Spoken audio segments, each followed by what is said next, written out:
First of all, I would just like to thank everyone for taking time out of your schedule to come here. And then I'd also like to thank all of the other authors here who have explained their story and have shared their hearts with all of you. And I feel honored that I have the opportunity to come here and give you a little bit of my story, but to also follow the lead and the high standards that all of these other amazing authors have already done. My book is called Don't Dilute Your Kool-Aid. But I'm here with good news. The good news is there are men out there who do not dilute their Kool-Aid. There are women out there looking for men who do not dilute their Kool-Aid. That's the good news. The bad news is there are men who dilute their Kool-Aid. There are married men who dilute their Kool-Aid. There are married women who tolerate those men who dilute their Kool-Aid. There are men who dilute their Kool-Aid and they don't even realize that they're doing it. I'm a man, I know all about diluting my Kool-Aid. Now you may ask, what does it mean to dilute your Kool-Aid? Well, first of all, let me show you what Kool-Aid is.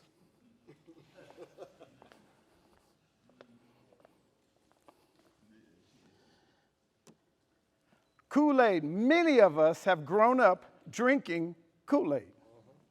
This is a fresh batch of undiluted Kool-Aid.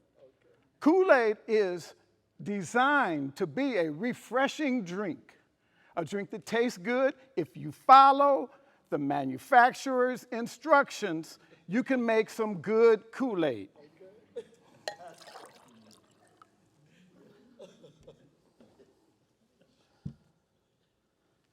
Kool-Aid tastes great. All of us have probably had Kool-Aid at some point in time. How you dilute your Kool-Aid, and I use the analogy that Kool-Aid is that refreshing drink. But your relationship, when a man sees a woman he likes or that he fancies, single man hopefully, what he's going to do is he's going to make every effort to get that woman's attention and somehow gain her allegiance and gain her love and respect and hopefully live happily ever after. Men go to such great extremes to do so, especially if the woman's playing a little bit hard to get. She plays a little bit hard to get, then he has to try harder to get her gotten.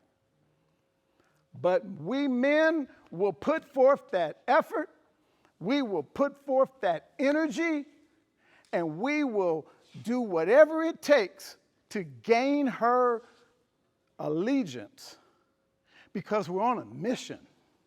That mission is to find the happiness that we all want.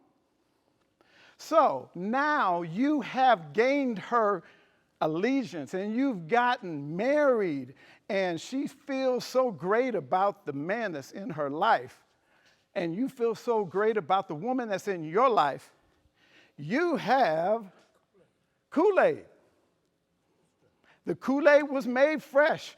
On that day that you got married, your Kool-Aid was absolutely the best tasting you've ever had in your life. So, here comes the bad news.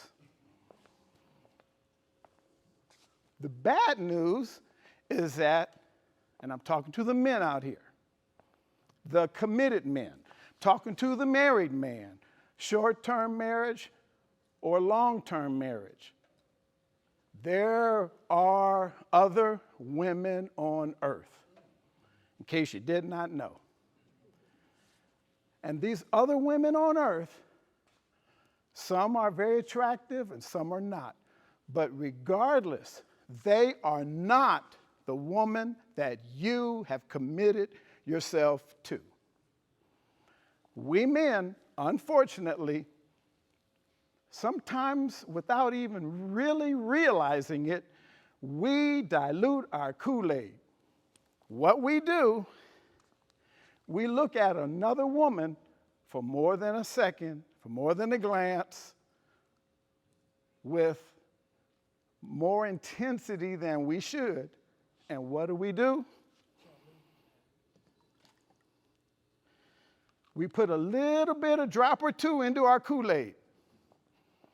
We don't think it's that big a deal because the Kool-Aid still looks pretty good, still tastes pretty good.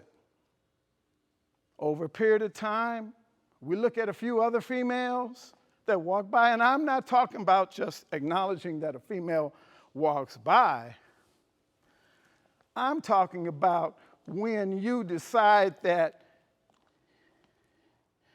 you're going to really check out